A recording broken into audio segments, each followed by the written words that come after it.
之前入围金曲奖的乐团庄卡人有出一块夜馆巡场的专辑，即马因杀出共名小说。团长兼作者的张家祥用华语南台语文的方式，家己做囡仔的记忆，佮有家己在地历史甲民间传说，甚至228事件都写入去故事内底。即马就带你做伙来了解这本小说。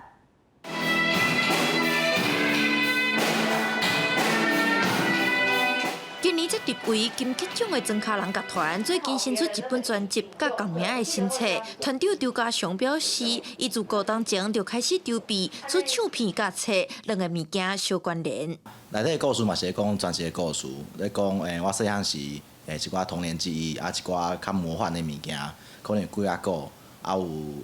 规个闽乡地区啊发生啥物代志，规个家己的历史发生啥物代志，啊到规个台湾的文化。 册内容嘛算是唱片歌词的长篇，将地方野史、鬼神信仰、228历史等等掺入去内底，搁较记录着一寡短暂的人物。张家祥表示，像伊问过家己8挂岁阿公庄头的历史，就甲官方的历史无共，嘛因为咧写家己细汉的记忆，就用台文来写。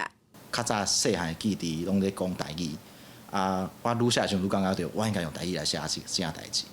啊，但是我受的教育，我所有教育内底拢是华语的教育，